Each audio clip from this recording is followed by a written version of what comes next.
Neat ಪ್ರಶ್ನೆ ಪತ್ರಿಕೆ ಸೋರಿಕೆ ಪ್ರಕರಣಕ್ಕೆ ಸಂಬಂಧಪಟ್ಟಂತೆ ದಿಲ್ಲಿ ಕೋರ್ಟ್ಗೆ ಚಾರ್ಜ್ ಶೀಟ್ ಸಲ್ಲಿಕೆ ಮಾಡಿದೆ ಸಿಬಿಐ. ದಿಲ್ಲಿಯ ರೋಸ್ ಅವೆನ್ಯೂ ಕೋರ್ಟ್ಗೆ ಚಾರ್ಜ್ ಶೀಟ್ ಸಲ್ಲಿಕೆ ಮಾಡಲಾಗಿದೆ. ತ್ವರಿತಗತಿಯಲ್ಲಿ ವಿಚಾರಣೆ ಆಗಬೇಕು ಅಂತ ಹೇಳಿ ಪ್ರಧಾನಿ ನರೇಂದ್ರ ಮೋದಿ ಹೇಳಿದ್ರು.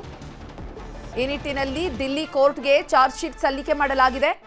ಸಿಬಿಐ ದಿಲ್ಲಿಯ ರೋಸ್ ಅವೆನ್ಯೂ ಕೋರ್ಟ್ಗೆ ಚಾರ್ಜ್ ಶೀಟ್ ಸಲ್ಲಿಸಿದೆ. ಚಾರ್ಜ್ ಶೀಟ್ನಲ್ಲಿ 13 ಮಂದಿಯ ಹೆಸರನ್ನ ಉಲ್ಲೇಖ ಮಾಡಿದ್ದಾರೆ. 360 ಸಾಕ್ಷ್ಯಗಳು, 422 ದಾಖಲೆಗಳ ಸಲ್ಲಿಕೆ ಆಗಿದೆ. ಸೀಸ್ ಮಾಡಿರುವಂತಹ 43 ವಸ್ತುಗಳ ಬಗ್ಗೆ ಉಲ್ಲೇಖ ಮಾಡಿದ್ದಾರೆ. ನಾಳೆ ವಿಶೇಷ ತ್ವರಿತ ನ್ಯಾಯಾಲಯದ ಚಾರ್ಜ್ ಶೀಟ್ ಮಂಡನೆ ಆಗಲಿದೆ.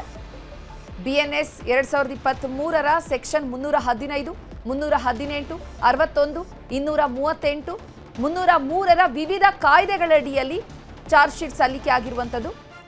ಹಾಗೆ ಭ್ರಷ್ಟಾಚಾರ ನಿಗ್ರಹ ಕಾಯ್ದೆ 1988ರ ಸೆಕ್ಷನ್ 13 ಮತ್ತು 13(1)(a, ಸಾರ್ವಜನಿಕ ಪರೀಕ್ಷೆಗಳ ಕಾಯ್ದೆ 2024ರ ಸೆಕ್ಷನ್ 10, ಸೆಕ್ಷನ್ 3, 4, 5 ಮತ್ತು ಸೆಕ್ಷನ್ 11ರ ಅಡಿಯಲ್ಲಿ ಪ್ರಕರಣವನ್ನ ದಾಖಲಿಸಿದೆ ಸಿಬಿಐ ಪ್ರಕರಣವನ್ನ ದಾಖಲಿಸಿ ತನಿಖೆಯನ್ನ ನಡೆಸಿತ್ತು. ಆರೋಪಿಗಳಾದಂತಹ ಯಶ್ ಯಾದವ್, ಮಾಂಗಿಲಾಲ್ ಬಿವಾಲ್, ದಿನೇಶ್ ಬಿವಾಲ್, ವಿಕಾಸ್ ಬಿವಾಲ್, ಶುಭಂ ಖೈರ್ನಾರ್, ಧನಂಜಯ್ ಲೋಖಂಡೆ, ಪ್ರಹ್ಲಾದ್ ಕುಲಕರ್ಣಿ, ತೇಜಸ್ ಹರ್ಷದ್ ಕುಮಾರ್, ಡಾಕ್ಟರ್ ಮನೋಜ್ ಶಿರೂರೆ, ಶಿವರಾಜ್ ರಘುನಾಥ್ ಮೋಟೆಂಗಾವ್ಕರ್, ತನಿಷಾ ವಾಘ್ಮೊರೆ, ಮನೀಷಾ ಮಾಂಧರೆ ಮತ್ತು ಮನೀಷಾ ಸಂಜಯ್ ಹವಾಲ್ದಾರ್ ಪ್ರಸ್ತುತ ನ್ಯಾಯಾಂಗ ಬಂಧನದಲ್ಲಿದ್ದಾರೆ. ನೀಟ್ ಪ್ರಶ್ನೆ ಪತ್ರಿಕೆ ಸೋರಿಕೆ ಪ್ರಕರಣದ ತನಿಖೆಯನ್ನು ನಡೆಸ್ತಾ ಇದ್ದಂತಹ ಸಿಬಿಐ ದಿಲ್ಲಿ ಕೋರ್ಟ್ಗೆ ಚಾರ್ಜ್ ಶೀಟ್ ಸಲ್ಲಿಕೆ ಮಾಡಿದೆ. ದಿಲ್ಲಿಯ ರೋಸ್ ಅವೆನ್ಯೂ ಕೋರ್ಟ್ಗೆ ಚಾರ್ಜ್ ಶೀಟ್ ಸಲ್ಲಿಕೆ ಆಗಿದೆ. ಇದರಲ್ಲಿ 13 ಮಂದಿಯ ಹೆಸರನ್ನ ಉಲ್ಲೇಖ ಮಾಡಲಾಗಿದೆ. 360 ಸಾಕ್ಷ್ಯಗಳಿದೆ.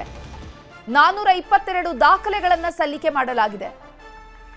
ಇದುವರೆಗೂ ಸಿಬಿಐ ಸೀಸ್ ಮಾಡಿರುವಂತಹ 43 ವಸ್ತುಗಳ ಬಗ್ಗೆ ಕೂಡ ಉಲ್ಲೇಖ ಆಗಿದೆ. ನಾಳೆ ವಿಶೇಷ ತ್ವರಿತ ನ್ಯಾಯಾಲಯದ ಚಾರ್ಜ್ ಶೀಟ್ ಮಂಡನೆ ಆಗಲಿದೆ. ಬಿಎನ್ಎಸ್ ಕಾಯ್ದೆ 2023ರ ಸೆಕ್ಷನ್ಗಳು ಮತ್ತು ಭ್ರಷ್ಟಾಚಾರ ನಿಗ್ರಹ ಕಾಯ್ದೆಯ ಸೆಕ್ಷನ್ಗಳ ಅಡಿಯಲ್ಲಿ ಮತ್ತು ಪರೀಕ್ಷೆಗಳ ಕಾಯ್ದೆ ಏನಿದೆ, ಸಾರ್ವಜನಿಕ ಪರೀಕ್ಷೆಗೆ ಸಂಬಂಧಪಟ್ಟಂತೆ ಸೆಕ್ಷನ್ಗಳೆಲ್ಲ ಹಾಕಿ ಚಾರ್ಜ್ ಶೀಟ್ ಸಲ್ಲಿಕೆ ಮಾಡಲಾಗಿದೆ. ದಿಲ್ಲಿಯ ರೋಸ್ ಅವೆನ್ಯೂ ಕೋರ್ಟ್ಗೆ ಚಾರ್ಜ್ ಶೀಟ್ ಸಲ್ಲಿಕೆ ಆಗಿರುವಂಥದ್ದು.